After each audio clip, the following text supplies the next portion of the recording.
રાજકોટની વાત કરીએ તો એક્ઝિટ પોલ અંગે વિજય રૂપાણી બોલ્યા છે। એક પછી એક એક્ઝિટ પોલ આવી રહ્યા છે તેવું વિજય રૂપાણીએ કહ્યું। ત્યારે એનડીએ 360 થી 370 બેઠક પ્રાપ્ત કરશે। 4 તારીખે પરિણામ નિશ્ચિત છે। તો નરેન્દ્રભાઈ ત્રીજી વખત વડાપ્રધાન બનવાના છે। ભારતમાં આ વખતે એક જ મુદ્દો હતો તેવી વાત વિજય રૂપાણી દ્વારા કરવામાં આવે છે। તો નરેન્દ્ર મોદીને વડાપ્રધાન બનાવવાના છે। બીજેપીએ વચનો આપ્યા હતા તે પૂર્ણ કર્યા છે। મને આશા છે કે વધારે બેઠક આવશે। તો ગુજરાતમાં 26 બેઠક પર ભારતીય જનતા પાર્ટી જીતશે। કોંગ્રેસ ખોટા દાવા કરે છે, એક્ઝિટ પોલનો બહિષ્કાર કર્યો।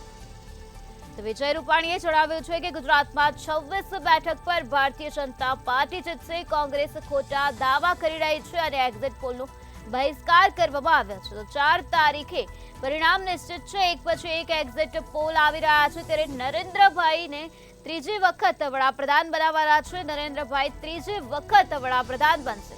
તો બીજેપીએ જે વચનો આપ્યા હતા તે પૂર્ણ કર્યા છે તેવી વાત વિજય રૂપાણી દ્વારા કરવામાં આવે છે।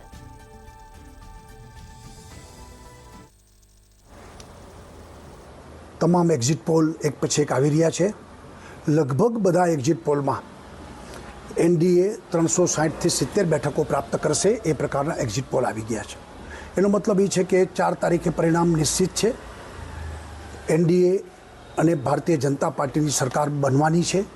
નરેન્દ્રભાઈ ત્રીજી વખત વડાપ્રધાન બનશે અને હું એમ માનું છું કે ભારતમાં આ વખતે ચૂંટણીનો એક જ મુદ્દો હતો કે મોદીને વડાપ્રધાન બનાવવા કે ન બનાવવા। મોદી વર્સિસ ઓલ અને દેશની જનતા નરેન્દ્રભાઈ માટે ખૂબ પ્રેમ, ભરોસો અને વિશ્વાસ ધરાવે છે। કારણ કે 10 વર્ષ જે કામ કર્યું છે, ભારતની પ્રતિષ્ઠા દુનિયામાં વધારી છે। ભારતને એક આત્મનિર્ભર બનાવ્યો છે। આર્થિક બાબતોમાં પણ આપણો જીડીપી અત્યારે આગળ છે। જે ભારતીય જનતા પાર્ટીએ વાદા કર્યા હતા, વચનો આપ્યા હતા, અયોધ્યામાં રામ મંદિર, કાશ્મીરમાં ધારા 370 હટાવીશું, દેશમાં કોમન સિવિલ કોડ લાગુ પડીશું, આવા અનેક બાબતો જે પૂરી કરી છે અને જે પ્રામાણિકતા અને ઈમાનદારથી કામ કર્યું છે એને કારણે ભારતની જનતા નરેન્દ્રભાઈ અને ભારતીય જનતા પાર્ટી સાથે રહી છે। અને આ જે એક્ઝિટ પોલ જે દેખાડી રહ્યું છે દેખાડે છે કે દેશ આખામાં મોદીજીની હવા ચલી છે। કેટલી સર સીટો આવે એવું લાગે છે?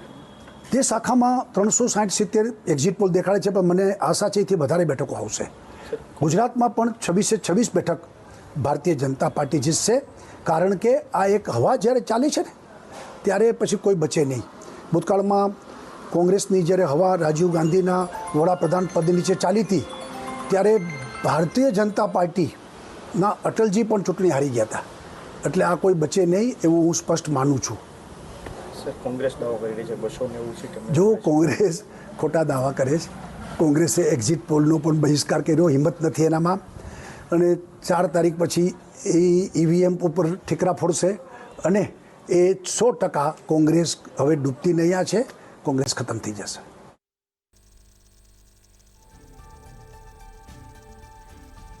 બીજેપીએ જે વચનો આપ્યા હતા તે પૂર્ણ કર્યા છે તેવી વાત વિજય રૂપાણીએ કરી છે। કોંગ્રેસ ખોટા દાવા કરી રહી છે, એક્ઝિટ પોલનો પણ કોંગ્રેસે બહિષ્કાર કર્યો છે।